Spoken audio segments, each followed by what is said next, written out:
Donc j'ai le plaisir d'accueillir à mes côtés Sophie Rose. Je pense qu'on peut l'applaudir.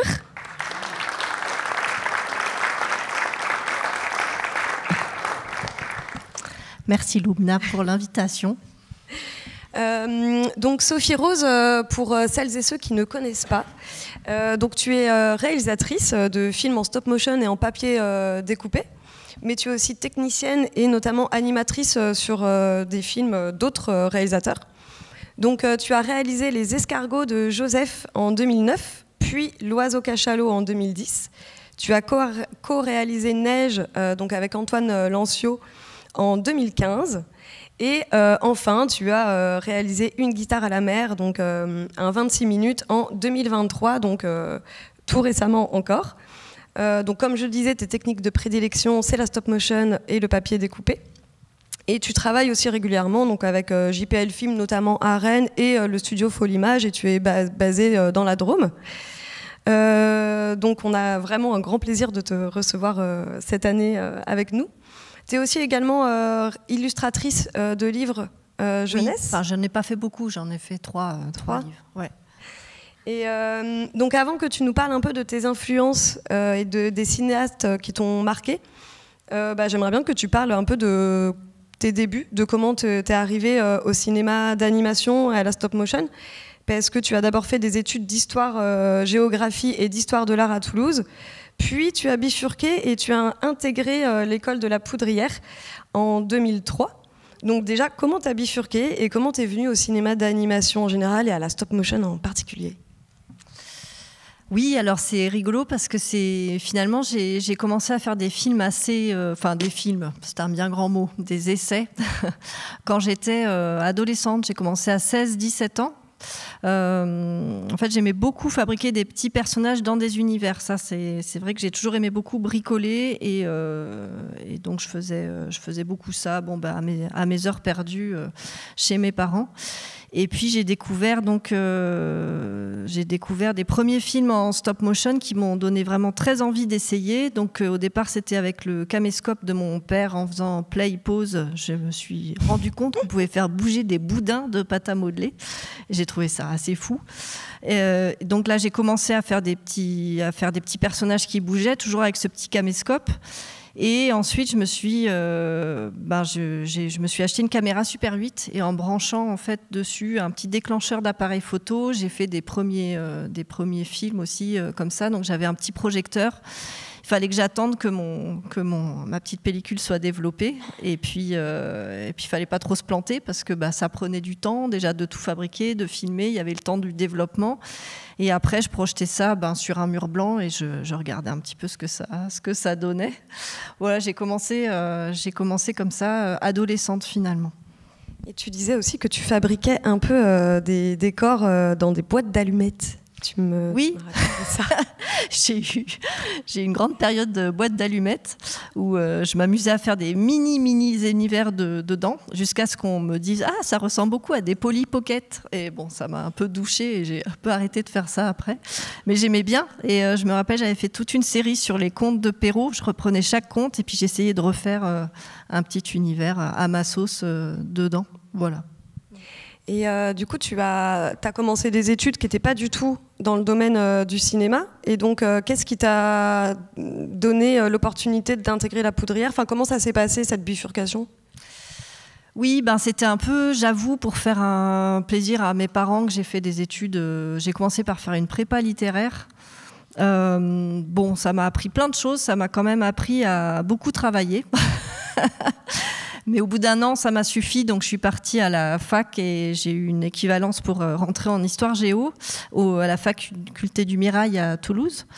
Et ça me plaisait beaucoup comme étude, j'apprenais plein de choses. Je suis allée jusqu'en licence. Après, je me suis dit que je me sentais pas forcément de devenir prof d'histoire géo. Alors j'ai fait une licence d'histoire de l'art, plus pareil pour apprendre plein de choses.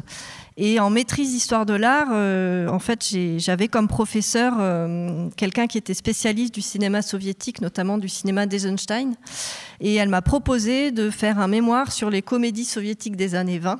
Donc pendant un an, j'ai travaillé là-dessus. Et pour travailler dessus, je travaillais beaucoup à la Cinémathèque de Toulouse. Et à la Cinémathèque de Toulouse, en fait, tous les ans, il y avait l'ESAV, qui est une école d'audiovisuel à Toulouse, qui invitait plein d'écoles à venir présenter des films d'étudiants. C'était super, ça s'appelait la corrida audiovisuelle. Et en fait, cette année-là, où moi je travaillais sur mon mémoire de maîtrise, ils ont invité la première promotion des étudiants de la Poudrière. Enfin, les étudiants n'étaient pas venus, mais il y avait le technicien à l'époque, je crois qu'il s'appelait Christophe, qui est venu présenter les premiers films d'1 minute de la Poudrière. Et là, moi, je continuais à faire, dès que j'avais du temps libre, je continuais à faire mes petits films en Super 8. Et quand j'ai vu ça, j'ai fait, non, mais c'est fou. Et aussi, il y avait quelques films qui étaient projetés, et je ne me rappelle pas de tous, mais je me rappelle très bien de Petite Escapade de Pierre-Luc Grangeon, qui était projeté au même moment. Donc pour moi, ça a été, waouh, mais c'était une vraie révélation. Donc je me suis renseignée sur la Poudrière, et puis là, je me suis vraiment mis bille en tête de présenter l'école, et j'ai eu beaucoup de chance qu'ils m'acceptent, parce que j'étais complètement autodidacte. Et d'autres venaient de l'AMCA. Déjà à l'époque, il y avait déjà d'autres formations avant de faire la Poudrière. Il y en a qui venaient des Gobelins, de l'AMCA, etc. Et je suis arrivée avec mes petits films Super 8 sur cassette vidéo. Et finalement, c'est comme ça que j'ai intégré l'école de la Poudrière. Et donc pour préparer cette masterclass, je t'ai demandé un peu des influences. Donc tu m'as donné plusieurs noms. Donc je te propose qu'on passe un peu des images et que tu nous parles un peu de tes influences. Donc la première que tu m'as donnée assez spontanément, c'était le Manège enchanté. Et oui, c'est une série qui passait quand j'étais petite à la télévision, et très honnêtement, j'aimais beaucoup cette série-là, qui était très gaie. Il y avait des histoires... C'est assez marrant de revoir les scénarios maintenant, parce que c'est quand même un peu barré ce qui se passe dans les épisodes du Manège enchanté. Je ne sais pas trop à quoi il tournait à l'époque, mais c'est assez drôle. Et puis, en cherchant un petit peu, je me suis rendu compte que Serge Dano, donc le réalisateur de cette série, il avait été très influencé par les Tchèques aussi, et on le ressent en fait dans le graphisme de ces personnages. Et voilà, donc j'avais envie, c'est vrai qu'on c'est pas très courant de voir le Manège enchanté, mais de remontrer un petit peu quelques images. Bon, elles sont pas forcément de très bonne qualité, je les ai prises sur Internet, mais oui, j'aimais bien ça. Et une autre de tes influences que tu as citée, c'était Paul Grimaud. Oui, j'ai beaucoup grandi avec Le Roi et l'Oiseau. On avait cette cassette vidéo à la maison et on la regardait vraiment très très souvent ensemble en famille. C'est mon père qui était vraiment particulièrement fan de ce film-là. Et il y a aussi un autre film qui était sur la cassette vidéo, c'est Le Voleur de Paratonnerre, Le Petit Voleur de Paratonnerre. Et j'aime vraiment beaucoup aussi ce film, cette poésie et ces personnages, la façon dont ils sont animés. Et c'est vrai que là, ils sont complètement incarnés par la façon dont on les anime, en fait, parce qu'ils parlent pas beaucoup. C'est pas des films forcément très très bavards. Surtout Le Voleur de Paratonnerre, il est quasiment muet. Ça fait presque penser à du Tati, d'ailleurs, des fois, quand les policiers réagissent. Enfin, ils grommellent plus qu'ils ne parlent. Et oui, j'ai vraiment grandi avec ces films-là. Et aussi, il faut savoir que Sophie Rose m'a donné à peu près 7 ou 8 noms d'influences comme ça, donc on va peut-être pas toutes les passer en revue, mais aussi un nom qui est revenu, c'est Jean-François Laguioni, qui, si tu peux en dire quelques mots. Alors lui, je l'ai découvert un peu plus tard, après avoir intégré la Poudrière, enfin pendant l'école de la Poudrière. Et quand j'ai découvert son travail, pareil, ça a été une grande claque. Puis il y a une vraie filiation avec les films de Paul Grimaud, parce que c'est même Paul Grimaud qui avait proposé à Jean-François Laguioni, je crois, de faire des films d'animation. Et donc il y a effectivement la traversée de l'Atlantique à la rame et tout son travail en papier découpé qui est vraiment magnifique, plein de poésie. Et ça a été une vraie révélation pour moi quand j'ai découvert son travail. Et ensuite, on imagine qu'à la Poudrière, vous avez vu aussi beaucoup de films. Est-ce que tu as découvert pendant cette période-là des cinéastes aussi qui t'ont marqué plus tard aussi dans ton travail ? Oui, tout à fait. Il y a eu Jerry Trinka, il y a eu y a eu, bon, il y en a eu plein, il y en a eu tellement. Yuri Norstein, c'était avant de faire La Poudrière. J'ai eu beaucoup de chance. J'ai eu la chance de voir une grande exposition à Paris qui avait lieu sur son travail et le travail de sa femme qui s'appelle Francesca Yarbusova, qui faisait beaucoup des recherches graphiques pour lui, qui a beaucoup travaillé. On l'oublie un peu, mais en fait, elle était très active dans la recherche graphique des films de Yuri Norstein. Voilà, ça c'est le petit hérisson dans le... D'ailleurs, qui rappelle pas mal le hérisson d'une guitare à la mer. Oui, complètement, c'est vrai. Et donc c'est elle, Francesca Yarbusova, voilà, j'ai voulu la montrer un petit peu, qu'on n'oublie pas qu'elle a vraiment eu un rôle vraiment énorme sur les films de Yuri Norstein. Donc le petit loup. Et ça, c'est vrai que c'est une exposition que j'avais vue donc juste avant de présenter La Poudrière. Je crois, je ne sais plus en quelle année elle était cette expo, peut-être c'était 2001 ou je ne sais plus.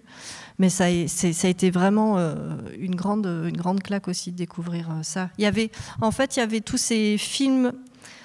Les personnages de ces films étaient exposés dans des cadres verticaux comme ça, c'est des petites plaques de verre, donc parce que lui évidemment il travaille de manière horizontale, et là c'était présenté de manière verticale. C'était très très beau la scénographie de cette exposition, et il y avait une salle au fond où on pouvait voir en boucle tous ces films, et je suis restée un super long moment assise par terre là sur des coussins à découvrir ça. Et donc tu finis par passer à la réalisation avec Les Escargots de Joseph. Est-ce que tu peux nous parler un petit peu, hier quand on préparait en fait ensemble cette rencontre, tu me disais que tu avais une technique assez particulière de passer à la fois de l'écriture à l'animatique, aussi à la recherche, vraiment à la fabrication. Tu revenais, ça nourrissait ton écriture, l'animatique. Enfin, en fait, ces différentes phases de travail sont assez poreuses chez toi. Tu fais des allers-retours, ça te nourrit. Est-ce que tu peux nous en dire un peu plus ? Oui, j'ai du mal à faire d'abord un truc, puis un truc, puis un truc. Moi, j'ai vraiment... effectivement, il y a plein d'allers-retours entre de la recherche de prototypes, de l'écriture, vraiment de taper son texte, du dessin, un début d'animatique. Et je me rends compte... Maintenant, j'assume complètement de travailler comme ça. Au début, j'avais l'impression de faire un peu n'importe quoi, parce que c'était pas comme ça qu'on m'avait un peu enseigné. Il fallait d'abord écrire un scénario, après on fait des recherches graphiques, après on fait un storyboard, après on fait une animatique à partir de son storyboard. Et finalement, moi, j'ai fait mon storyboard à partir de l'animatique, et j'ai presque fait le scénario aussi à partir de l'animatique, finalement. Mais finalement, tout est valable. En fait, le truc, c'est de trouver sa propre façon de faire, et c'est ça qui est important, et c'est de se sentir bien avec ça. Mais après, peu importe, en fait, la façon de procéder. Il faut, je pense, au bout d'un moment, se faire confiance finalement dans se dire, ben oui, moi j'ai besoin de revenir à cette phase-là, et c'est pas grave. Au contraire, ça va renourrir un petit peu toutes les autres, ça va rebattre un peu les cartes, parce que sinon, des fois, je trouve qu'on a tendance à bourriner un peu dans un sens, et puis ça marche pas, et en fait, alors faut peut-être prendre du recul et puis retravailler. Moi, j'aime bien, c'est vrai, refaire un personnage, par exemple, prendre du temps à modeler, et rien que le fait de modeler, le fait que mes mains soient actives, mon cerveau, il va se reposer un petit peu, et puis il va prendre d'autres chemins sans même que je m'en rende compte, et puis même la forme même du modelage ou des formes que mes mains vont faire apparaître, vont me dire, ah mais tiens, finalement, oui, pourquoi pas, peut-être que ces arcades, je vais les faire un peu plus comme ça, ou son nez un peu plus comme ça, alors qu'est-ce que ça raconte sur ce personnage ? Ah oui, tiens, il pourrait être comme ça, voilà. Et c'est vrai que j'aime bien ça. Bon, à un moment donné, il faut arrêter aussi, il faut vraiment avancer, hein, mais... Et finalement, je me rends compte, j'ai beaucoup fait ça pour Les Escargots de Joseph, pour mes films en volume, et Guitare à la mer. Et je me rends compte que même après, pour le travail avec l'équipe, au final, ça a beaucoup servi, parce que je savais exactement qui étaient ces personnages, la forme qu'ils avaient, et finalement, ces prototypes-là, que ce soit dans Les Escargots ou dans Guitare, ils ont servi aussi. On parlait du même personnage aussi avec l'équipe. Et justement, tu parles beaucoup des personnages, du travail de tes personnages. C'est quelque chose auquel tu tiens, de la caractérisation des personnages. Tu accordes beaucoup de soucis aux détails. Est-ce que tu peux nous parler un peu de ça aussi ? Tu l'as cité dans tes influences aussi, ce rapport-là ? Oui, pour moi, c'est vraiment important d'incarner vraiment un personnage, effectivement. Évidemment qu'il faut un bon scénario, il faut une bonne histoire et tout, mais je trouve que ça fait pas tout. Et les personnages dans un film, c'est à travers eux qu'on rentre dans l'histoire. C'est vraiment si ça marche pas, si on n'a pas d'empathie, ou pas forcément de l'empathie, mais si on comprend pas vraiment qui ils sont, on peut pas rentrer et piger toutes les subtilités de l'histoire et de l'évolution de ces personnages, parce qu'en général, dans un film, ils évoluent. C'est souvent ce qu'on raconte dans nos films. Nos personnages, ils sont jamais les mêmes au début et à la fin du film. Enfin, souvent, j'ai l'impression. Mais la vie, c'est comme ça. Nous aussi, on évolue en permanence. On n'est jamais les mêmes à tel âge, etc. Et du coup, je trouve qu'il faut vraiment, effectivement, apporter un soin à ces personnages-là. Et même quand je vais voir, évidemment, des films en prise de vue réelle, je me rends compte que les films qui me touchent le plus, c'est ça. C'est quand j'ai été très proche d'un personnage dans toute sa complexité. Il y a des moments où il n'est pas chouette et tout, mais on comprend pourquoi. Et c'est ça qui fait qu'on est complètement avec lui dans l'histoire et qu'on l'accompagne vraiment.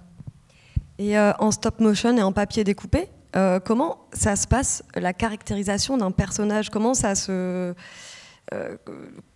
tu fais pour caractériser un personnage Alors, je lui invente un peu une histoire. Je pense qu'on fait souvent ça quand on écrit. On imagine ce qu'il a vécu, etc. On ne le prend pas juste à un point donné. On essaye de vraiment savoir qui il est, pourquoi il est comme ça, etc. Et après, une fois qu'on a trouvé un petit peu, qu'on a raconté un peu son histoire, au-delà de l'histoire qu'on va raconter dans le film, c'est la forme qu'il va avoir et la façon de bouger. Et c'est vrai que j'aime bien imaginer quelle mimique il va faire. Parce qu'on a tous, en fait, des mimiques et même on a tous des démarches aussi particulières. Et des petits gestes comme ça, par exemple, Joseph, il y avait un gros clin d'œil à Buster Keaton. Et Buster Keaton, dans ses films, il fait tout le temps comme ça. Il cherche tout le temps à voir où... Souvent, il regarde un truc comme ça, c'est juste devant lui, mais il va faire ce geste-là. Et du coup, pour les escargots de Joseph, voilà, il y a ce petit geste qui revient. Et voilà, la fouine, j'avais envie qu'elle ait un petit peu sa petite tête qui... elle est jamais trop à sa place, mais elle va regarder un petit peu à droite, à gauche. Le hérisson, il tord un peu des fesses quand il marche. Enfin voilà, trouver des petites choses qui les caractérisent, des petits détails comme ça. Donc c'est effectivement, après, ça se traduit aussi dans leur façon de bouger. Il y a ce qui y sont, la genèse un peu... psychologique, mais qui n'apparaît pas dans le film forcément, mais qui est importante d'avoir, je trouve, quand on construit un personnage. Après, voilà, il y a son physique et ensuite, comment il va bouger. Et justement, tu as plusieurs casquettes aussi et tu animes toi-même. Est-ce que le fait d'animer soi-même, ça t'aide aussi dans ton travail de réalisatrice et au niveau justement aussi de cette question de caractériser les personnages et tout ça? Est-ce que tu peux nous parler un peu de ton... Alors j'anime, après c'est pas mon premier travail, j'aime beaucoup animer, mais c'est vrai que par exemple sur mes films je vais jamais animer. Et c'est un truc que ça demande d'être tellement dans une bulle de concentration d'animer que j'aurais vraiment du mal. Et puis pour l'équipe, ça serait pas chouette non plus parce que je me rends bien compte que on est toujours très sollicité quand on réalise un film. Mais par contre, voilà, quand je travaille pour quelqu'un, j'essaye de vraiment comprendre, de rentrer quand même dans cette psychologie du personnage et d'amener des petites subtilités dans l'animation. Enfin, j'essaye en tout cas d'avoir ce dialogue-là avec le réalisateur ou la réalisatrice et pour donner vraiment des petites choses, des petites touches à cette animation qui est une empathie pareil avec le personnage. Et donc, est-ce que tu peux nous parler un peu plus des escargots de Joseph, déjà ce que ça raconte et aussi d'où t'es venue cette histoire voilà. Alors oui, j'avais très envie de faire un film. À ce moment-là, j'avais revu tous les courts-métrages de Buster Keaton, ses longs-métrages aussi. Et j'avais très envie de faire un film qui rende un petit peu hommage à Buster Keaton. Et Buster Keaton, c'est rigolo, mais j'ai connu quand j'avais 18 ans, je pense, pas avant. Et c'est mon oncle, qui est aussi le musicien de mes films, qui vient du cirque. Et c'est lui qui m'avait montré les premiers films de Buster Keaton. Et voilà, le fameux geste... histoire de voir le plus loin possible. Et donc voilà. C'est pour ça qu'il s'appelle Joseph. C'était en fait le vrai prénom de Buster Keaton quand il était petit. Donc ça a été la première envie de faire un petit personnage comme ça, qui est un peu à côté de la plaque, qui aimerait bien pas être à côté de la plaque, mais qui peut pas s'empêcher d'être à côté de la plaque, et qui est très centré sur lui. Et du coup, j'avais aussi envie de parler de ce thème de problèmes de communication, enfin d'être trop centré sur soi, et ça pouvait passer. Enfin, ça pouvait se traduire de différentes façons. Ça peut être de la timidité, ça peut être du nombrilisme, etc. Et effectivement, j'ai joué avec ce terme de nombrilisme. J'ai imaginé qu'est-ce que ça donnerait si vraiment on se regardait le nombril pour de vrai. Et puis, je m'imaginais des personnages qui s'enroulaient sur eux-mêmes, qui devenaient des escargots. Et comme petite, je collectionnais les escargots. Enfin, j'ai eu une petite période dans mon enfance comme ça. Bon, je pense qu'on a tous eu à un moment un petit truc, un petit passage escargot. C'est quand même un animal très bizarre. Et du coup, je me suis dit, tiens, ça fait un petit clin d'œil à mon enfance aussi. Et j'ai tricoté cette histoire, voilà, en partant de ces différentes envies. Qui a vu les escargots de Joseph ? Ouais, vous êtes un certain nombre. On va quand même essayer de passer un extrait. Alors, je dis essayer parce que c'est pas gagné. Joseph! Ouais.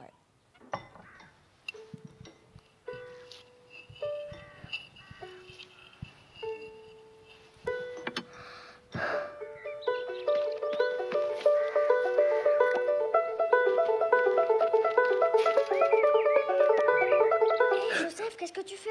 C'est l'heure, tu vas encore être en retard. Dépêche-toi. Joseph, t'es sourd ou quoi? Mais où il va?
Attention, tu vas! Mais d'où sors-tu, malotru? Voilà. Bon, les techniques ont beaucoup évolué depuis ce temps-là, donc j'espère que vous êtes indulgents. Et une autre de tes influences là, sur ce film, ça fait penser à Vertigo de Hitchcock. Oui, j'avais revu aussi le générique notamment de Vertigo. Et puis, il y avait tout ce thème de la spirale. Du coup, c'est vrai qu'au bout d'un moment, j'avais aussi imaginé cette tour de Babel. Et puis, en relisant la légende de la tour de Babel, je me suis rendu compte que ça parlait de ça. Ça parlait du fait que les hommes se comprenaient plus. Et du coup, finalement, ça faisait sens avec ce que j'étais en train d'écrire. Et à un moment donné, voilà, il y a tout qui devient un petit peu plus cohérent là, au fur et à mesure qu'on écrit. Bon, au début, c'est vraiment pas facile. Je pense que vous savez, si vous écrivez vous-même, je pense que vous savez tous qu'au départ, il y a un moment un peu vertigineux, on ne sait pas trop où on va, on perd un peu confiance, et puis à un moment donné, en fait, il y a des rails qui commencent à apparaître, et puis tout devient un peu cohérent, et ça y est, là, on arrive à structurer un petit peu une histoire, et on sait pourquoi on met tel élément à tel endroit, tout devient plus simple au bout d'un moment. Et là, c'était donc ton premier film produit, donc tu avais vraiment la casquette de réalisatrice. Est-ce que ce saut un peu dans le vide, entre guillemets, est impressionnant? Comment tu as vécu cette expérience-là? Oui, je me rappelle toujours quand on a eu la réponse du CNC de l'aide avant réalisation qu'on l'avait.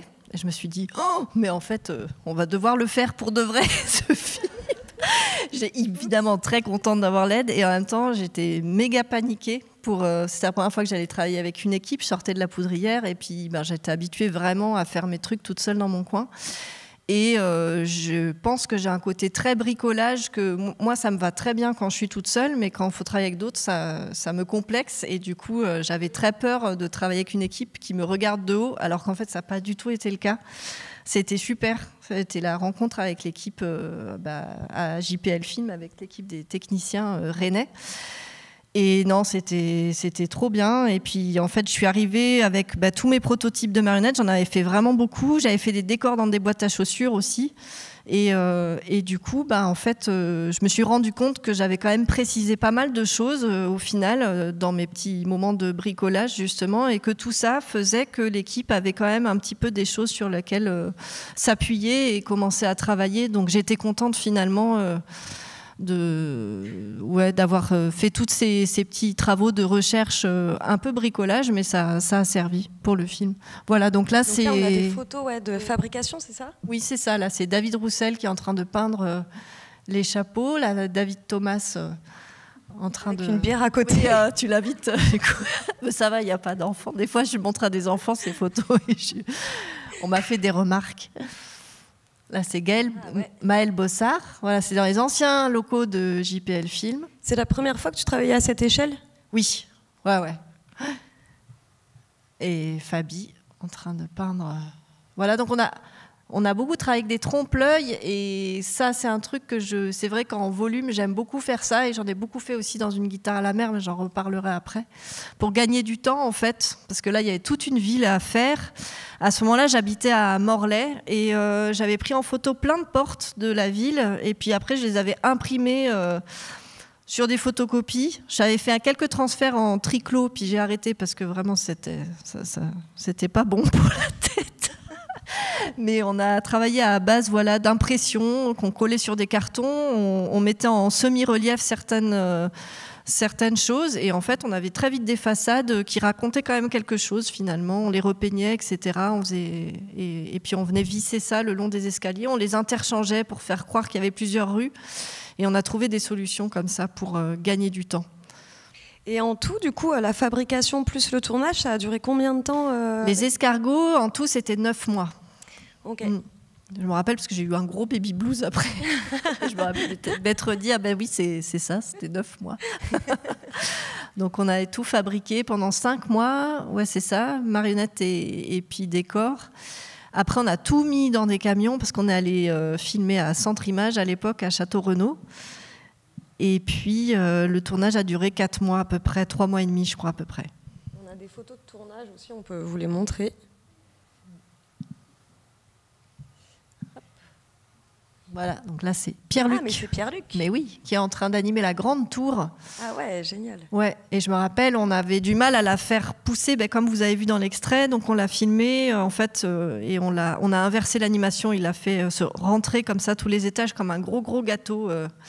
Et puis ensuite, on a inversé au montage. Et ça, voilà, c'est la classe, donc une rue avec ces systèmes de façades toutes plates, en fait, mais avec certains réaux en relief. Pareil, le métro, c'était tout plat et il passait comme ça. Sarah qui est en train de faire la lumière, Pierre-Luc qui anime. Ça, c'est le petit extrait qu'on a vu d'ailleurs. Ah oui. Et Gilles Coirier, qui anime des mini-escargots.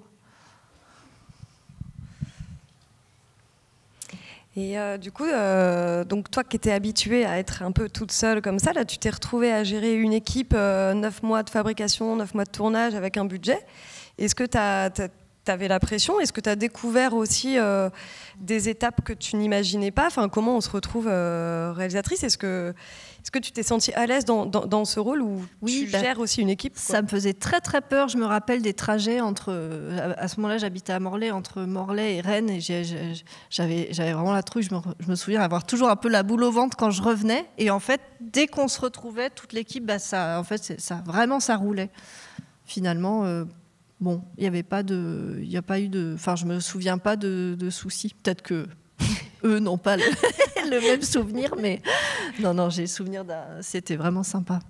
Et après, en 2010, du coup, cette fois, tu réalises L'Oiseau Cachalot. Oui. Et là, c'est un film beaucoup plus solitaire. Là, c'est très solitaire. C'est vrai qu'après Les Escargots, même si ça avait été une super expérience d'équipe, j'ai eu envie de faire un film plus tranquille et puis moins loin aussi. Je suis revenue dans la Drôme là, pour faire ce film-là.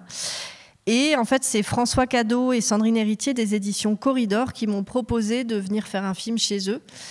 Et donc j'habitais toujours à Morlaix, mais j'ai déménagé quelque temps donc en Ardèche pour faire ce film-là. Et en fait, c'était une période après Les Escargots, je faisais beaucoup de petites illustrations comme ça pour moi. Et puis un jour, François a vu sur mon blog une petite illustration avec un gros oiseau et une petite bonne femme. Et je me rappelle qu'il avait beaucoup aimé cette image. Il m'avait dit, mais ça serait chouette là d'en faire un film de ces deux personnages-là. Et je me suis dit, tiens, pourquoi pas? Et j'ai commencé à réfléchir à ça. Qui a vu L'Oiseau Cachalot? Ah, vous êtes moins nombreux et nombreuses. Alors, on va passer un extrait aussi.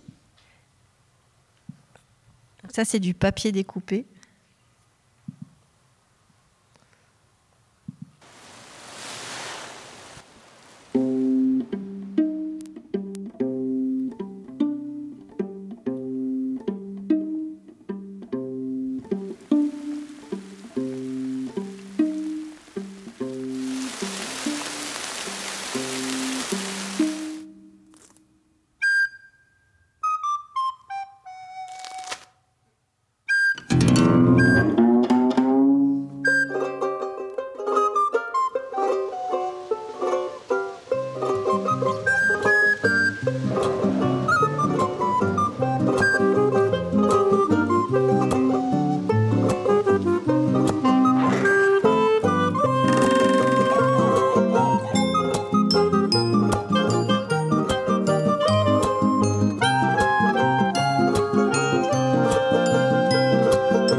Ça donne envie de le voir en entier.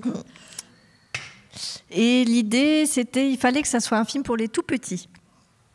Alors que c'est vrai, pour Les Escargots de Joseph, je n'avais pas forcément pensé à un public en particulier en écrivant le film. Là, je m'étais dit, allez, je fais un film sans dialogue. J'essaie de le faire assez simple. Au final, c'était quand même une technique très longue.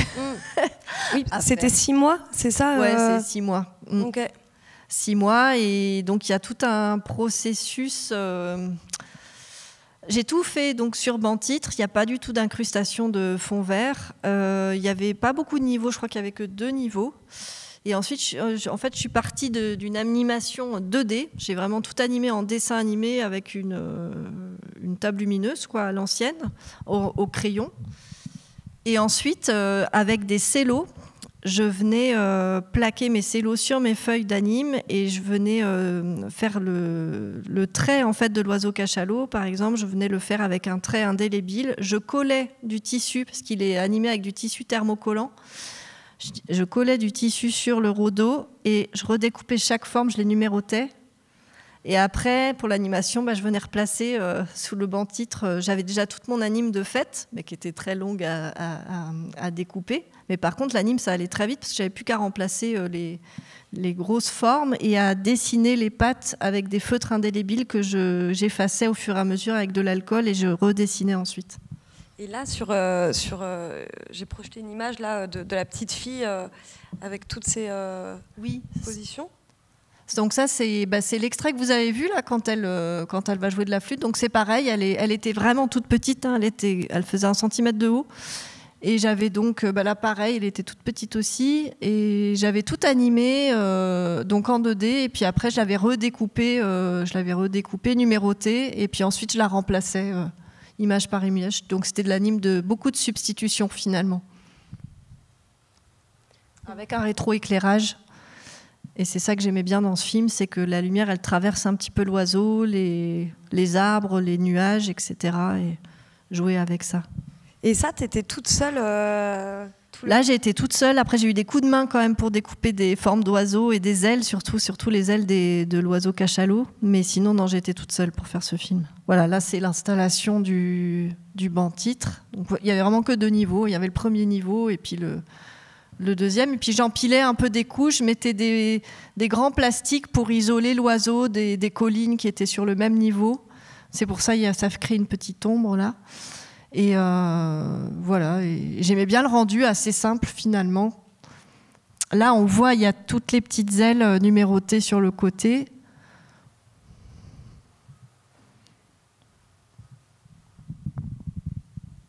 Et Les Escargots de Joseph, c'était aussi un film pour enfants, même s'il est assez onirique et voire surréaliste. On parlait de ton style hier, et c'est vrai que tu as un style un peu comme ça. L'oiseau cachalot, effectivement, il est un peu plus aussi pour la jeunesse. Comment est-ce que tu travailles cette adresse à la jeunesse tout en ayant ton bagage onirique et surréaliste? Est-ce que c'est difficile? Est-ce que c'est un travail particulier? Ou alors est-ce que c'est quelque chose qui te vient presque naturellement? Je crois que ça me vient naturellement. Je me dis jamais je vais écrire pour les enfants. J'ai vraiment l'impression que... Alors peut-être que si je me dis un jour j'essaye d'écrire pour les adultes, qu'est-ce que ça donnerait? Je ne sais pas si j'en suis capable. Mais ça vient naturellement. Et c'est vrai que j'ai beaucoup de... Je ne sais pas comment exprimer ça, mais déjà j'aime beaucoup... fabriquer, non, ça ne veut rien dire ça, parce qu'on peut tout à fait faire des films pour adultes. Non, je ne sais pas. En tout cas, je pense quand même vraiment... nourrie de souvenirs, de plein de souvenirs d'enfance, et je ne sais pas pourquoi je suis aussi touchée par ça. En tout cas, ça me vient vraiment naturellement. J'ai pas à le forcer, j'ai pas l'impression d'avoir à le forcer quand j'écris. Et je sais aussi que tu fais beaucoup d'ateliers d'éducation à l'image. Et j'ai lu dans une interview justement que ça nourrissait aussi ton travail. Dans quel sens ça nourrit ton travail et qu'est-ce que ça t'apporte de faire ça? Parce que tu as l'air d'apprécier de... Oui, alors c'est vrai que j'en fais beaucoup moins maintenant. Bon, maintenant que j'ai des enfants, je fais moins d'ateliers que les enfants, j'avoue. Mais j'en ai beaucoup fait. Et en fait, ce qui me plaisait beaucoup, c'est de voir leur spontanéité. Et hop, ok, ils sont tous toujours très motivés pour faire découper des trucs, dessiner.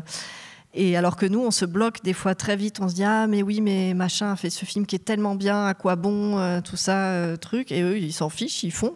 Et c'est super, en fait, de faire comme ça. Donc, pour ce côté-là, ils sont très inventifs aussi, ils ont plein d'idées.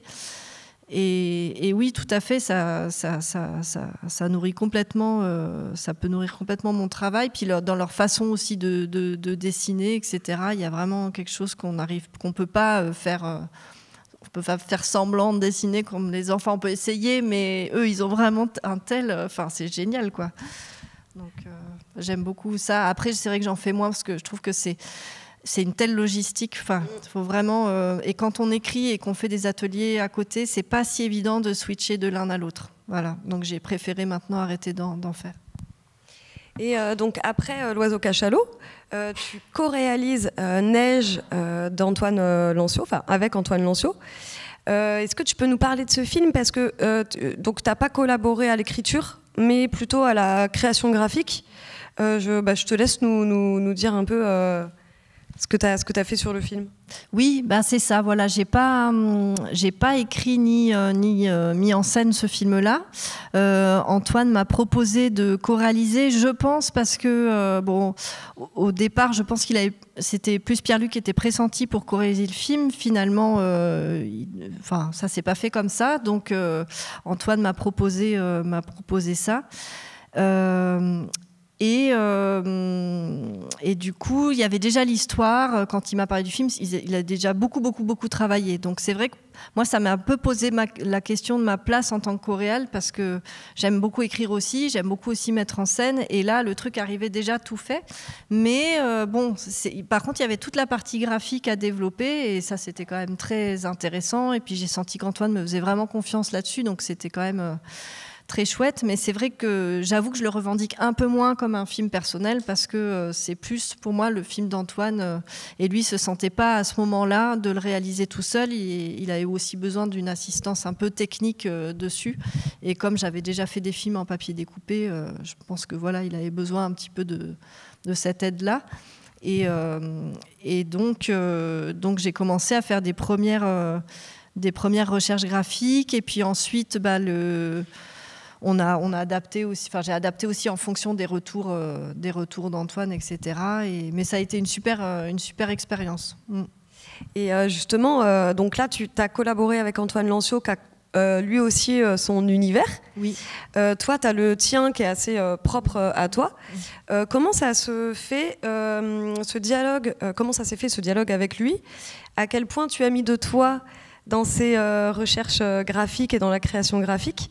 Et à quel point tu t'es fondue? Et est-ce que c'est facile de se fondre aussi quand on est soi-même réalisatrice dans l'univers d'un autre? Pour moi, c'est pas très facile. Je me rends compte que c'est vrai que j'ai tellement envie de faire des choses que c'est pas si simple d'avoir un tel travail de commande. Mais après, moi, ce qui me faisait plaisir quand même, c'est de sentir au fond, d'arriver à décoder quand même ce qu'il voulait.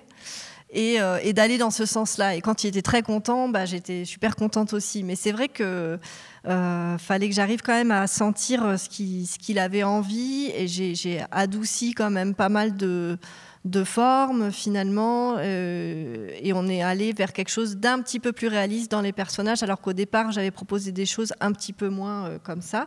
Mais voilà, ça reste quand même un travail très intéressant. Mais c'est vrai que ça me donne toujours envie de travailler sur mes projets, mes projets aussi.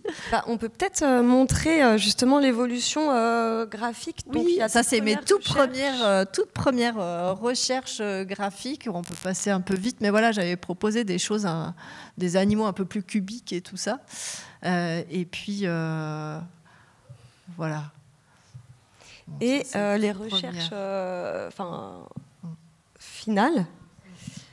Hop.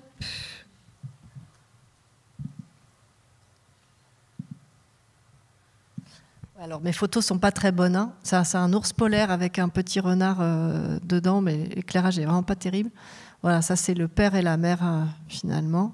Donc ils ont un peu plus des proportions normales, on va dire, qu'on connaît. Et puis, il fallait aussi que techniquement, ils puissent être animables. Donc, il y avait aussi ça, c'est que je les ai fabriqués tout de suite avec leurs articulations pour voir comment ils pouvaient bouger.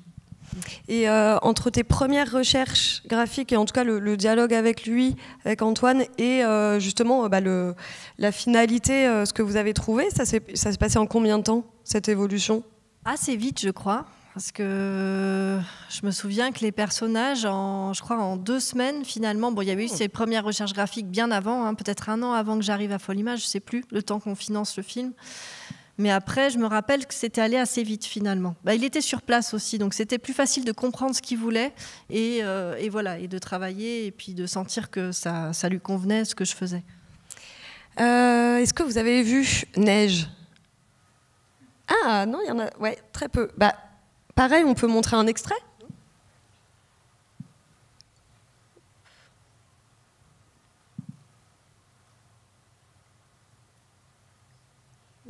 ناتشاك يخلو تخاني توق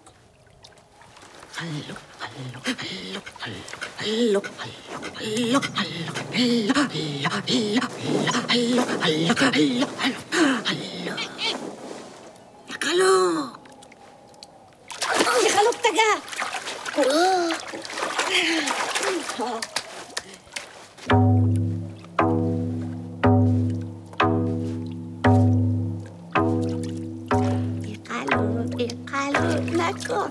Nakomik, ikalo, nirini, akagi, ikalo, nakomik, ikalo, nirini, akagi, un phoque.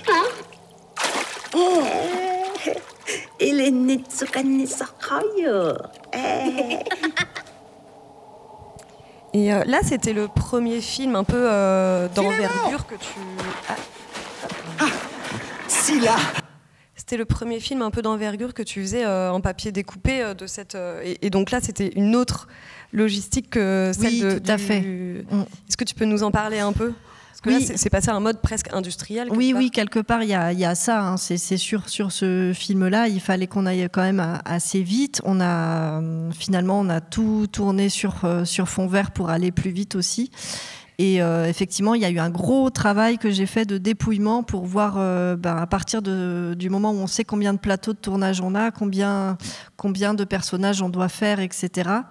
Et puis, ouais, c'était assez dense, je me rappelle. J'avais toute une équipe avec moi pour fabriquer notamment les pantins. Il y a Samuel Ribeiro, heureusement, qui s'occupait de tous les décors, qui s'est inspiré de mon style, mais qui a fait un super travail de chapeautement des décors, parce que moi, j'arrivais pas à switcher d'entre les pantins et les décors. C'était vraiment compliqué. Heureusement qu'il était là, c'était super.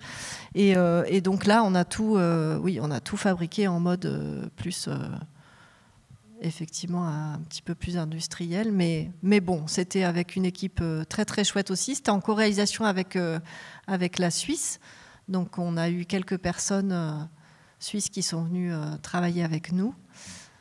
Là voilà, c'est tous les turns des personnages.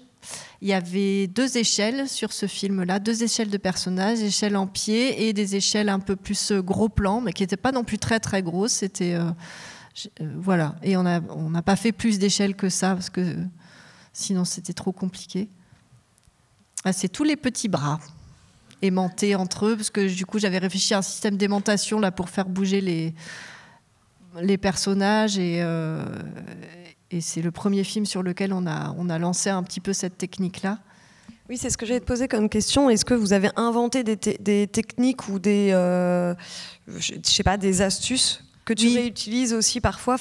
Oui, après, on a fait beaucoup de films où on a réutilisé ces systèmes d'aimants. Alors après, il ne faut pas trop en mettre partout parce que c'est l'usine à gaz. Des fois, il vaut mieux d'ailleurs les enlever en fonction des animes qu'on fait. C'est plus ou moins pratique. Donc, je ne suis pas une aficionados des aimants, absolument. Mais des fois, c'est pratique, des fois moins. Mais en tout cas, c'est vrai que pour le papier découpé, c'est intéressant. Et puis, on a un système surtout de rotule en papier que j'ai appelé la Palaciote parce que c'est Bernard Palacio qui l'a montré à Olesia, qui ensuite me l'a montré. Et du coup, j'ai donné ce petit nom-là de Palaciote, et qui est très, très, très pratique. Effectivement, ça, on l'utilise beaucoup maintenant, à Folimage notamment. Mais c'est devenu un nom parce que... Oui, c'est devenu un nom. Voilà, tout le monde l'appelle comme ça maintenant dans le... T'as inventé un terme. Et donc là, en ce moment, vous venez de terminer Le Secret des Mésanges. Donc un long métrage aussi réalisé par Antoine Lancio qui sera présenté à Annecy aussi en séance événement cette année. Est-ce que tu peux nous parler un peu de cette expérience du Secret des Mésanges? Là, tu étais création graphique des personnages. Des personnages, voilà, c'est ça. Ça te va bien du coup? Bah oui, ça m'allait bien. Dessus, donc c'est un film qui a été aussi coécrit par Pierre-Luc et Antoine, mis en scène aussi par eux, et puis après il y a eu d'autres storyboarders aussi qui sont venus travailler dessus. Et donc c'est un long métrage qui sort, je sais plus, le 22 octobre, enfin je sais plus exactement ou le 15, je sais plus, octobre prochain. Le 22, merci. Et voilà, donc là pareil, ça a été un petit peu compliqué à financer. Hein. C'est quand même pas simple de financer des films en stop-mo et aussi en papier découpé, même si c'est quand même moins cher que la marionnette, c'est quand même pas si simple que ça. Et du coup, j'ai commencé assez tôt, il y a très longtemps, à travailler dessus. Et donc les personnages ont énormément évolué. Ils ont aussi beaucoup évolué en fonction des versions des scénarios, parce qu'ils n'avaient pas forcément les mêmes âges. En fonction de l'évolution du travail de Pierre-Luc et Antoine, et puis en fonction des retours aussi qu'ils avaient des producteurs ou des diffuseurs, etc. Et puis, on a lancé j'ai commencé à faire un gros dépouillement là sur ce film, et puis j'avais déjà aussi établi graphiquement comment ils allaient être, à quoi ils allaient ressembler. Et là, à ce moment-là, j'ai appris que j'avais les financements pour une guitare à la mer. Du coup, j'ai dû quitter le navire. Mais j'ai placé des personnes super qui ont complètement fait le travail, peut-être même mieux que je ne l'aurais fait à ma place. Et je suis partie faire une guitare à la mer. Je suis revenue et en fait, le film n'était pas encore terminé. Donc, j'ai eu la chance de pouvoir animer dessus quand je suis revenue. Et j'étais très, très contente d'animer les petits pantins que j'avais imaginés au départ. C'était super. Voilà. Est-ce que c'est différent d'animer pour la stop motion et pour le papier découpé? Il n'y a pas, ouais, c'est pas. Alors, il y a des choses, évidemment, on anime en continu, il y a plein de logiques qui sont un petit peu les mêmes, etc. Mais en papier découpé, je trouve ça quand même plus simple. Je trouve ça plus simple parce qu'on n'a pas la dimension, la problématique qu'on a de les faire tenir debout dans l'espace, et aussi quand ils avancent, de garder aussi le bon axe et de pas qu'ils se désaxent et qu'on s'en rende compte qu'à un moment donné où ça craint. Donc là, au moins, on est à plat. Et après, ce qui peut être compliqué, c'est quand on a un empilement un peu de trop d'éléments. Donc là, c'est pour ça là, encore une fois, on a aussi beaucoup filmé sur fond vert, parce que des fois, les personnages se passent l'un sur l'autre. Et là, c'est vrai que j'ai tendance à faire des choses un petit peu épaisses. Et du coup, ça peut être compliqué au niveau des ombres et tout ça. Donc, on les filmait séparément. Mais en tout cas, je trouve ça très, très agréable d'animer en papier découpé, en volume aussi. Hein, j'aime beaucoup, mais c'est vrai que le papier découpé, c'est étonnant ce qu'on peut faire avec des petits pantins comme ça qui paraissent tout raidos. Et en fait, on arrive à, notamment les turns des têtes, c'est étonnant comme c'est tout fluide, alors que, en fait, il y a vraiment si on passe image par image, il y a vraiment des grosses masses qui apparaissent d'un coup. Mais comme on regarde les yeux et que les yeux sont fluides, et le nez aussi, la bouche aussi, ça passe tout seul. Alors, ils ont des petites accélérations des fois, mais qui sont plutôt chouettes. Et non, c'est une technique qui est très agréable. Et on a cité beaucoup Pierre-Luc Grangeon, Antoine Lancio. Vous êtes un peu une communauté de professionnels, une famille de cinéma, on pourrait dire, basée dans la Drôme, notamment à Valence, et vous gravitez pas mal autour du studio Folimage. Est-ce que tu peux nous parler un peu parce que j'ai l'impression que vous continuez à travailler, même quand c'est pas sur des projets en commun, vous échangez pas mal, j'ai l'impression. Est-ce que tu peux nous parler de ces collaborations ? Oui, avec Pierre-Luc, c'est sûr qu'on est assez proches, on partage le même atelier, donc c'est vraiment un ami de très très longue date, et c'est vrai que quand j'écris un projet, je le fais pas lire à beaucoup de personnes, et puis j'ai besoin d'avancer déjà pas mal avant de faire lire, mais Pierre-Luc fait partie vraiment des gens à qui je demande de lire, et même sur Une guitare à la mer, il a travaillé aussi un peu comme script doctor sur le film pendant quelques jours, et il a amené vraiment des super idées et des subtilités qui sont très chouettes. Et Antoine, c'est vrai qu'on se croise très souvent à Folimage. On travaille effectivement parfois sur les mêmes films. Et il y a Samuel Ribéron aussi, il y a Sarah. On est plusieurs comme ça, effectivement. Il y a effectivement ce côté très familial que moi j'aime beaucoup, parce qu'on se connaît bien, on se fait confiance, et c'est très agréable de faire des films comme ça avec. Après, ça fait du bien aussi de travailler avec d'autres personnes, ça fait un peu de nouveauté. Mais c'est vrai qu'il y a cette confiance qu'on a entre nous là, qui est hyper précieuse en fait, et qui est très chouette. Et avec ta casquette de réalisatrice, dans toutes les différentes phases qui se passent dans la création d'un film, c'est laquelle un peu ta phase préférée, est-ce que c'est la fabrication, est-ce que c'est le tournage, est-ce que c'est l'écriture, le développement, les recherches graphiques, la diffusion c'est dur. Parce qu'il y a tellement, c'est tellement différent toutes ces phases, et elles sont toutes intéressantes, je trouve. Bon, après, je vais être très honnête, c'est vrai que la partie création au départ, ça peut être quand même compliqué. Mais je pense que pour beaucoup de réalisatrices, réalisateurs, c'est des moments où on est un peu en fragilité, parce qu'on n'est pas sûr.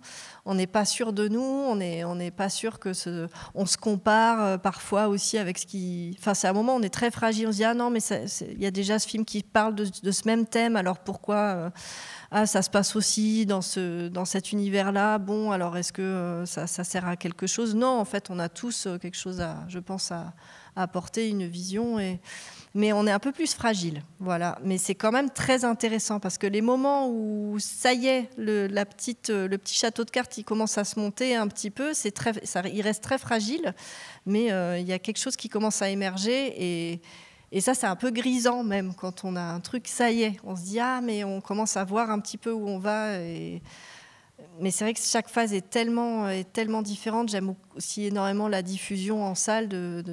Là, pour Une guitare à la mer, c'est super agréable. Et ça refait sens aussi par rapport à notre travail. C'est-à-dire, on a les retours des spectateurs. des spectatrices. Et un petit gamin ou un grand-père qui vient nous voir à la fin et qui nous dit qu'il a été super ému par notre film, on se dit, en fait, c'est ça, c'est pour ça qu'on fait des films. Et au-delà même du prestige, des fois, d'aller de festival en festival, bon, c'est super aussi, mais ça c'est hyper précieux. Et du coup, hop, ça réalimente l'envie de faire des films et c'est reparti. On est fatigué de l'avoir terminé et on se dit non, mais si, ça vaut le coup de continuer, c'est tellement chouette, quoi. Et avant de passer peut-être plus en profondeur sur une guitare à la mer, je voulais te poser la question par rapport à l'éco-production, parce que j'ai vu une interview de toi sur Cut, où tu parles notamment de l'éco-production dans la stop motion.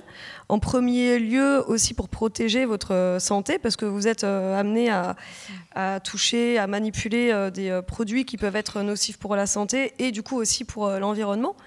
Est-ce que c'est quelque chose que tu as en tête? C'est quoi ton rapport à ça et ta vision là, en ce moment là-dessus?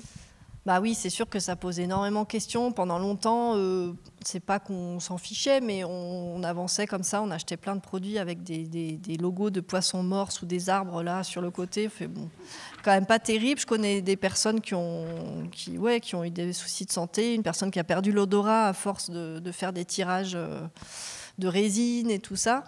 Donc c'est quand même pas terrible. Et c'est vrai que en fait, le problème, je pense, c'est que on connaît plus les vieilles recettes. Faudrait qu'on prenne le temps je pense, notamment je pense beaucoup à des recettes de colle, parce que en fait de tout temps on a eu besoin de coller des trucs et il y avait des recettes qui marchaient très bien et je pense qui étaient faites à partir de matériaux naturels et ça serait chouette de retrouver, de prendre le temps, parce que de trouver les recettes, je pense qu'on les trouve très facilement en plus sur internet, mais d'essayer de prendre le temps d'expérimenter ça et de les connaître, de les reconnaître ces colles et se dire allez, pour ce film-là j'essaye de faire des pots à base de colle de riz, à base de colle de farine, pour au moins ces éléments-là je peux utiliser ça, je suis pas obligée d'acheter de la colle qui est fabriquée à base de pétrole etc. Mais le gros problème c'est la question du temps. Parce que c'est bien joli tout ça, mais quand on fait un film, on est vachement pressé par le temps et il faut que ça colle tout de suite, il faut que ce soit costaud. Donc déjà que la stop motion et le papier découpé, ça peut prendre du temps. C'est ça, alors si en plus on est là, attends, mon temps de séchage est d'1 semaine, je pense que les producteurs vont pas être très très contents. Mais peut-être qu'on peut quand même trouver des choses un peu alternatives. Après, effectivement, quand ça a besoin vraiment d'être méga costaud, c'est compliqué. Mais j'ai un peu espoir quand même. Là, je me suis dit que cet été, peut-être, j'allais expérimenter des recettes de colle. On verra. Bon, c'est un petit... Après, non, il y a la logique de recycler quand même aussi des choses sur guitare. Sur guitare, j'ai failli dire guitare électrique, mais non, guitare, parce que là, je travaille sur un projet qui s'appelle Les Oiseaux électriques. Je vais faire... Bon, voilà, de recycler aussi des sols par exemple ou des éléments de décor d'autres films, ça peut faire gagner du temps pour le coup, et c'est du recyclage. Donc là, c'est une bonne façon d'avancer un peu là-dessus. Et tu sens que c'est un sujet dont vous parlez, vous, les techniciens, techniciennes et cinéastes ou les producteurs, productrices, c'est un sujet là qui est dans l'air du temps. Bon, on en parle, mais est-ce que vous en emparez comme vous pouvez aussi? Enfin, comment ça se passe? Plus qu'avant, c'est sûr. Ouais. Là, je l'ai vraiment vu sur les dernières productions sur lesquelles on a travaillé. On essaye quand même d'avoir conscience de ça. Bon, après, il y a vraiment encore du boulot. Il faut qu'on arrive à sortir de certaines logiques, mais c'est vrai qu'on arrive à un moment où justement on nous parle de l'IA pour nous faire gagner plein de temps, etc. Bon, et non, je pense qu'il faut qu'on revoie notre notion un petit peu du temps justement. Et hier aussi, tu parlais de peut-être prendre ça en compte dès l'écriture. Aussi, tu disais ça? Oui, alors ça serait dans l'idéal, effectivement, de penser des façons, graphiquement presque, de proposer des choses qui ne nécessitent pas forcément d'utiliser trop de pétrochimie ou de dérivés comme ça.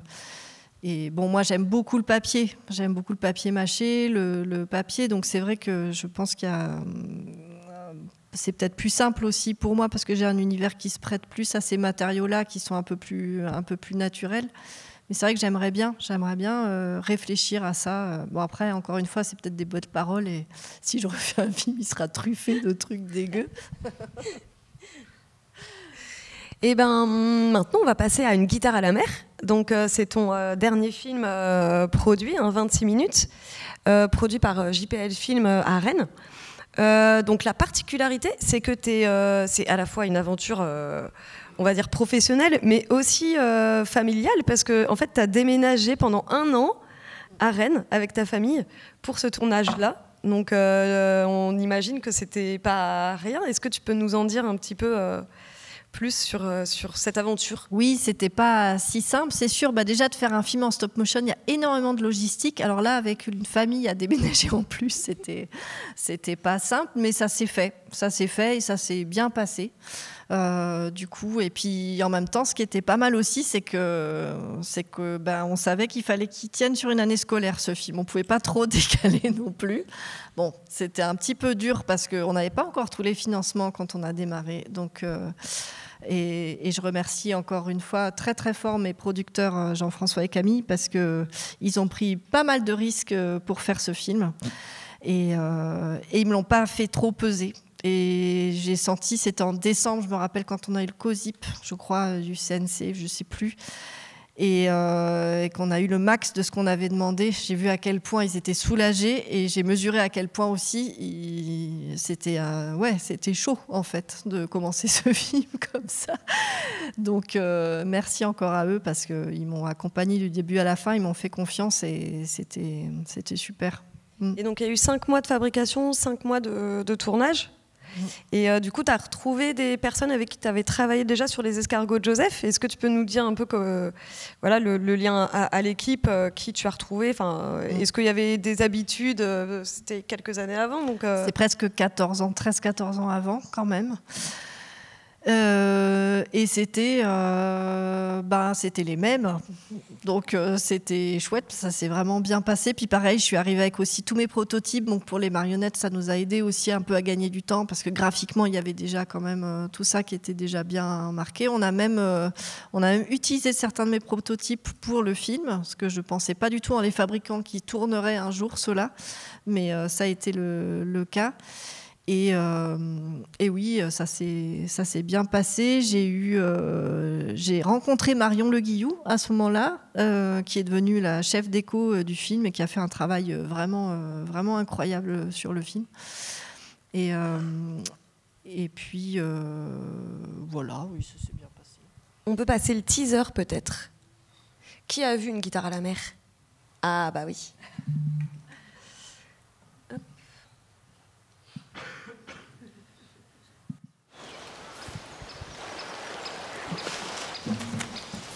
Mais... Bonjour. Bonjour. Je peux vous aider? Vous êtes qui? Une fouine. Oh, vous jouez de la guitare? Ah, oui, non. Enfin, j'aimerais bien. On me l'a donnée.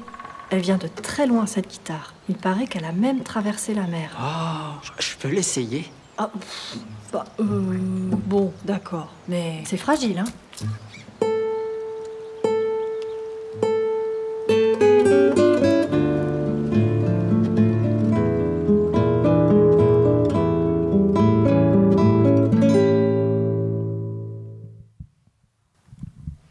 Est-ce que vous avez reconnu les voix? Alors dans le rôle du hérisson, Pierre-Luc Grangeon, s'il vous plaît. Et la fouine, c'était moi, pour le teaser. On n'avait pas trop de sous pour les... Et la lumière est de Simon Fillot. Et l'animation de Gilles Coirier. Et les décors de Jean-Marc Augier. Voilà. On voulait passer aussi un extrait aussi de la rencontre où il y a les rings aussi. Peut-être qu'on peut passer ça. Ah oui, c'est un petit extrait, mais c'est avant Compositing, donc il y a encore tous les rigs, mais je trouvais que justement c'était intéressant de montrer un peu, vous qui connaissez l'animation, un peu les dessous.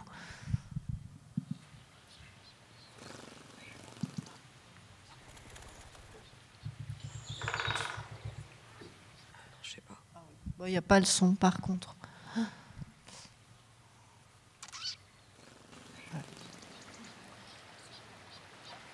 Wow. Ah si, il est très bas.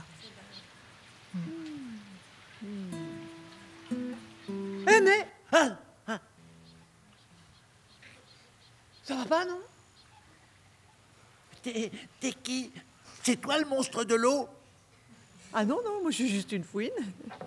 Mais attends, il existe vraiment le monstre? Je ne l'ai jamais vu, mais je l'ai déjà entendu. Tu voyages? Un peu, en quelque sorte. Je vends ça. Waouh! C'est quoi? Des cravates. Hein? Mais c'est pour mettre autour du cou. Pour faire beau. Distinguer. Ah oui, c'est une laisse. Non, ça sert à... Laisse tomber. Je t'en prends une. Contre une pomme. Tu veux... Voilà.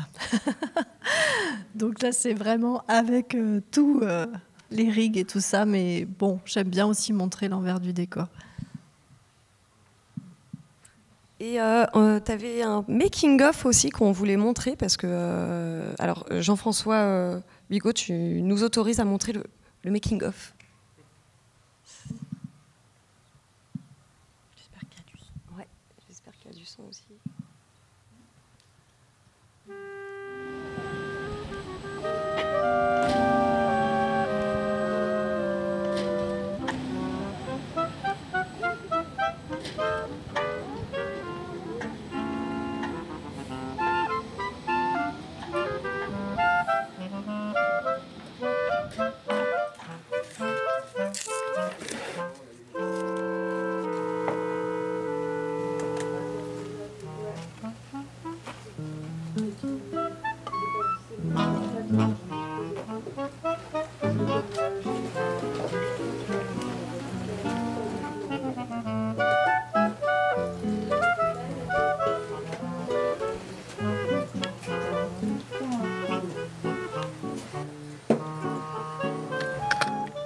Se réveille la montagne.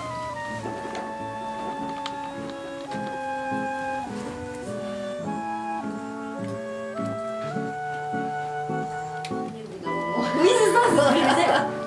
Dis donc, mais dis donc, qu'est-ce qu'elle en a fait?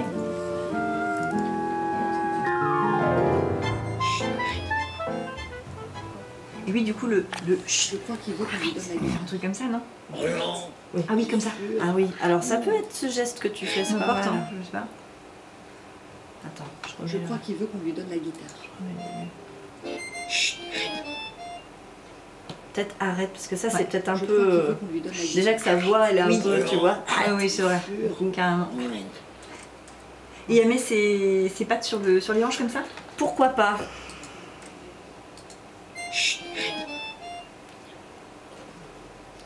Je crois qu'il veut qu'on lui donne la guitare. Ouais, ça peut être pas mal, genre, Oh bon, non. allez, maintenant on a un truc à faire. Il va Ouais, falloir ouais. qu'on lui rende la guitare. Ok, ça marche.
J'ai entendu une rotule.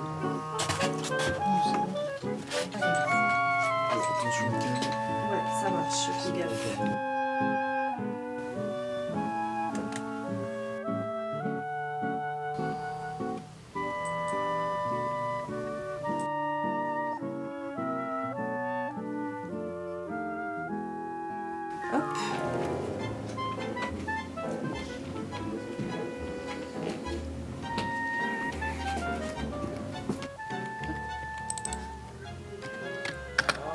Je pensais pas que ça allait rendre ça. Hein.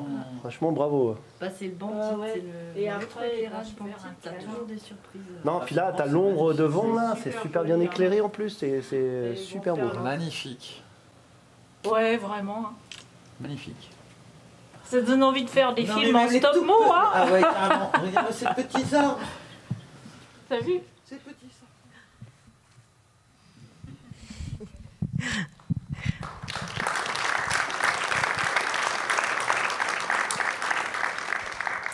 Il y a une séquence là dans le making-of que je trouve géniale, c'est quand vous parlez avec Billy Tiss de la manière d'animer et voilà comment impulser un peu ça. Et du coup, toi, en tant que réalisatrice, comment est-ce que tu dialogues avec tes animateurs ou animatrices? Comment ça se passe, ce travail-là?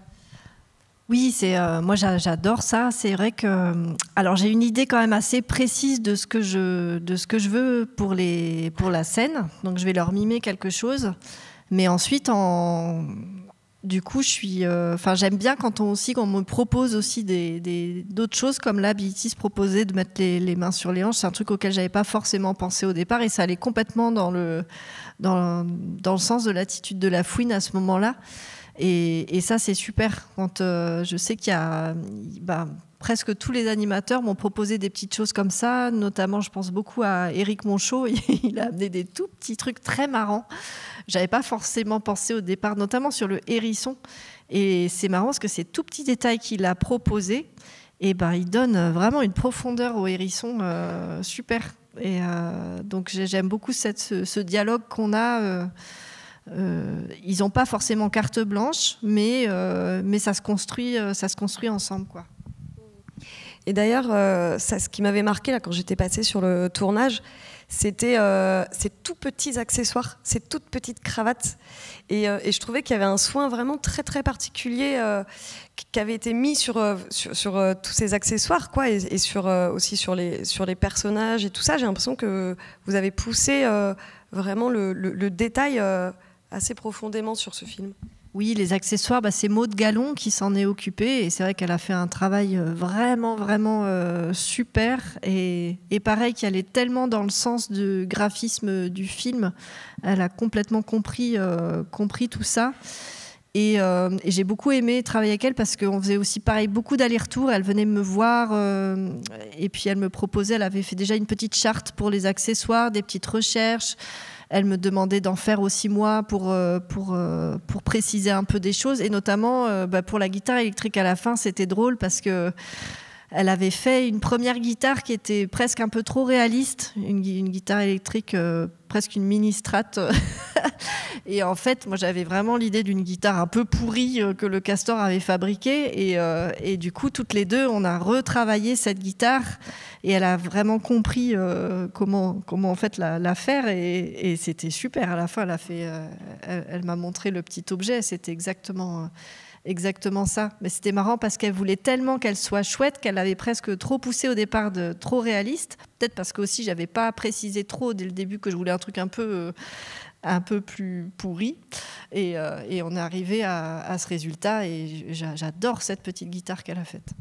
Et comment est née en fait une guitare à la mer? D'où est venue cette histoire-là et la genèse de ce film? Pareil que pour mes autres films, il y a eu plusieurs entrées. En fait, il n'y a pas forcément un seul point de départ. Un des points de départ, ça a été la musique. Parce que je travaillais à ce moment-là un morceau de guitare avec ma guitare, une milonga, donc c'est un air populaire argentin. Et c'était un duo de guitare classique. Et je travaillais ce morceau-là et j'adorais cette musique et j'avais très envie de la mettre dans un film. Et il y avait une dimension très onirique qui était dans un des passages de ce morceau. Et je voyais tout à fait une espèce de personnage en lévitation comme ça. Et donc ça a été la première un peu entrée. Ça m'a donné l'idée de faire venir des personnages d'Argentine, parce que je me suis dit ça serait chouette que ce soit un film où les personnages jouent vraiment de la musique. Il y a un terme très technique, diégétique, je ne sais pas quoi pour dire ça. Oui, la musique diégétique. On va le dire. Voilà. On a une masterclass quand même. Quand même, ouais. Donc, du coup, ça m'a donné l'idée de faire venir ce capybara et ce coati avec le bandoneon et la guitare jouer cette musique. Et l'autre entrée, j'avais très envie de faire un film avec une petite fouine. C'était le petit surnom que me donnait mon papa quand j'étais petite. Et j'avais un peu envie de faire un film hommage à mon père depuis longtemps. Et c'est vrai que clairement, avec ce film, il y avait cette envie-là derrière. Et les cravates, c'est pareil. Il était comptable, il mettait des cravates. Donc, c'est un petit clin d'œil à mon papa. Bon, derrière, c'est vraiment souterrain. Hein. J'ai pas eu envie de déballer tous ces souvenirs comme ça. Mais oui, ça a structuré quand même beaucoup de choses, finalement, dans le film. Et les voix, justement, il y a eu un enregistrement... Enfin, le travail avec les voix, comment tu as choisi aussi les comédiens et comédiennes? François Morel, il me semble bien que c'est mon producteur Jean-François qui a eu l'idée, et c'était une super idée, parce que je ne l'aurais pas eu, je pense, sinon. Et ça apporte tellement au film que super, merci beaucoup d'avoir eu cette idée-là. Et on a eu la chance qu'il accepte aussi de faire ce rôle, parce qu'il est tellement demandé que ce n'était pas si simple. Il a failli annuler. En fait, il avait trop de boulot et il a annulé un documentaire qu'il devait faire sur les hérissons. Et en fait, il a annulé Une guitare à la mer au lieu du documentaire sur les hérissons. Il s'est un peu emmêlé les pinceaux. Et au final, heureusement, il est revenu sur le film. Donc, on a eu chaud aux fesses un peu. Et sinon, la Fouine, c'est une comédienne que je connais depuis très longtemps, qui vient du Clown, qui fait partie de la même troupe de cirque que mon oncle, qui est musicien, qui est le musicien du film. Et c'était, c'est une comédienne que j'aime vraiment beaucoup, qui aimait aussi beaucoup mon père. Donc c'est vrai que j'avais très envie de la garder, parce que pour moi, ça avait aussi du sens par rapport à ça. Et je suis contente parce que je trouve qu'elle apporte quelque chose qu'on n'a pas l'habitude d'entendre forcément dans les voix.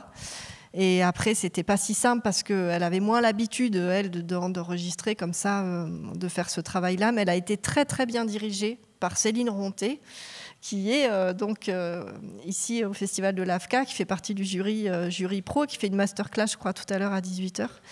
Et elle a été super, Céline, dans la direction des voix. Et donc, ça a été comme ça. Mais j'avais envie d'une grande spontanéité, vraiment d'un grand naturel dans ces voix-là.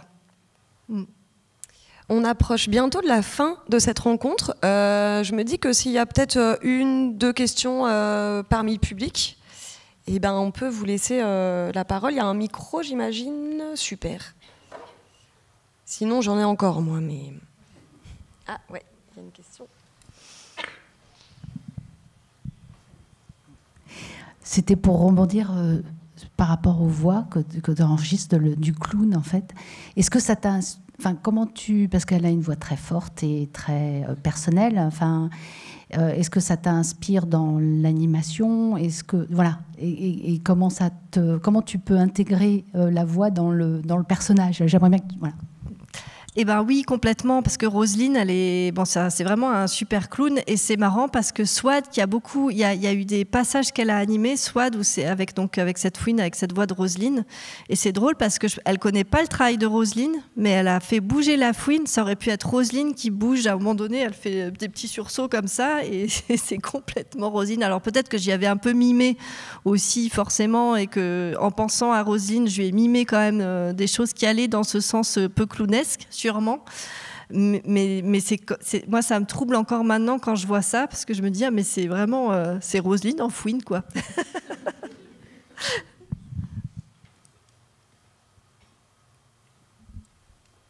Est-ce qu'il y a d'autres questions?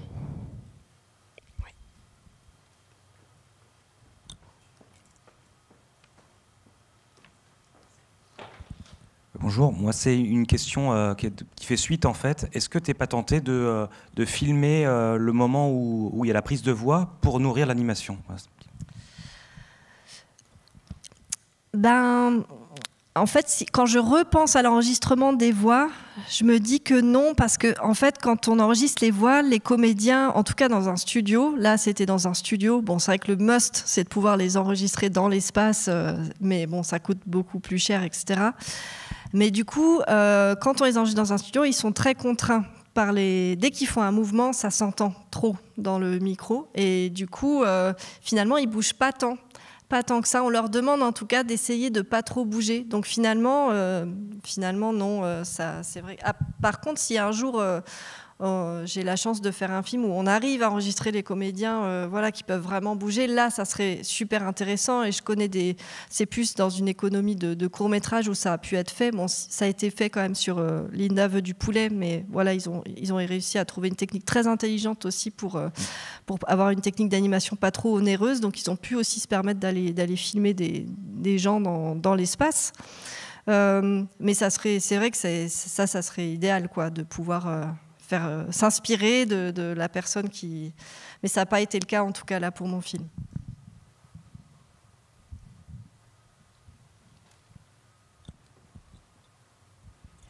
J'avais une petite question sur la répartition anime et marionnette. Est-ce qu'un animateur, animatrice suit sa marionnette tout le long du tournage ou change entre les scènes? Non, il change parce que, en fait, il y a tellement de paramètres à prendre en compte pour faire qu'un tournage puisse se faire dans le temps imparti que ça serait encore trop contraignant de se dire tel animateur va animer que ce personnage-là. Et puis, je crois que pour eux, c'est chouette aussi de pouvoir changer un petit peu de personnage. Par contre, ce que j'essaye de faire, si c'est possible, pareil, parce que c'est un paramètre qui n'est pas forcément prioritaire quand on fait un planning de tournage et tout, mais quand c'est possible, c'est de donner un peu une séquence à quelqu'un. Ça a pu être le cas sur une guitare sur certains passages, et je trouve que c'est chouette. Par exemple, je repense à toute la scène où le hérisson va mimer ce qu'essaie de traduire la fouine au capybara avec des cravates. Bon, c'est Héloïse qui a fait toute cette scène, et il y a une vraie cohérence du coup dans la séquence que j'aime beaucoup. Et c'est vrai que c'est plus par séquence, je dirais, ou par passage que par personnage, vraiment.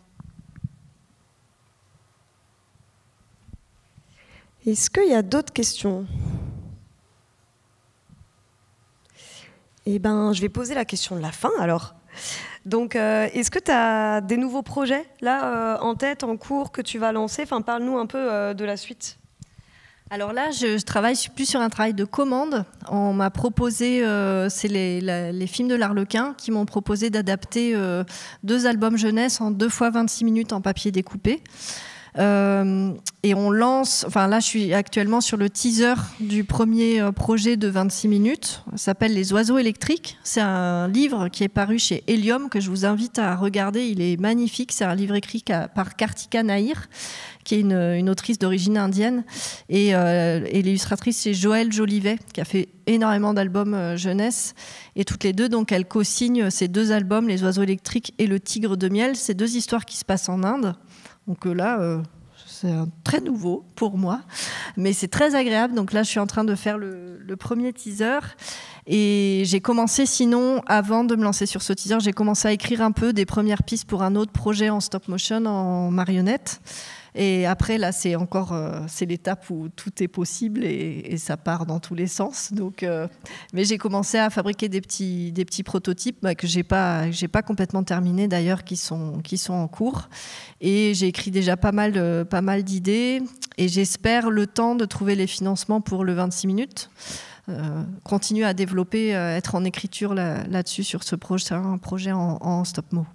Parce que du coup, tu arrives, dans tes moments de creux où tu n'es pas sur un projet, tu arrives à te garder du temps pour tes projets à toi, pour faire de la recherche. Tu disais que vous aviez un atelier du coup avec Pierre-Luc Grandjean. Ça te sert à ça aussi, à faire ces recherches? Ça m'aide à ça et ça m'aide complètement d'avoir ce lieu parce que du coup, ça me fait sortir de chez moi parce que c'est vrai que déjà de travailler chez soi, c'est pas facile et d'être une maman avec 2 enfants, c'est pas facile non plus d'être réalisatrice, d'avoir ces casquettes-là. Donc d'avoir un lieu qui est complètement séparé, ça m'aide énormément et c'est vrai que dès que j'arrive dans cet atelier, j'arrive à switcher et à me mettre en mode aller... Et le fait d'avoir des enfants, c'est vrai que c'est énormément chronophage et évidemment énergivore et tout. Mais du coup, les petits temps qu'on a, on les rentabilise. Et je procrastine beaucoup moins, par contre, que quand j'en avais pas. Donc quelque part, c'est plus fatigant, mais c'est possible. Voilà, c'est juste qu'il faut... je pense souvent aux enfants pendant les ateliers. Je me dis, allez, hop, c'est pas grave. Je fais, on verra bien après. Et une dernière question, quel conseil tu donnerais à des nouvelles personnes qui souhaiteraient se lancer dans la stop motion et qui souhaiteraient réaliser? Parce qu'on imagine qu'il y a des étudiants et étudiantes dans la salle. c'est d'expérimenter le plus possible et de bricoler, de tester des choses déjà soi-même comme ça. Et puis après c'est pas si évident d'intégrer des équipes et tout, mais d'essayer déjà de creuser son propre univers. Je pense que d'arriver à ne pas être que technicien et voilà, d'essayer peut-être de penser à des projets, de faire aussi des projets de films, même si c'est compliqué et c'est pas si simple, mais d'essayer en tout cas, d'expérimenter au maximum plein de choses. Eh ben, merci beaucoup Sophie d'avoir répondu à notre invitation, c'était un plaisir de t'avoir. Merci. Merci.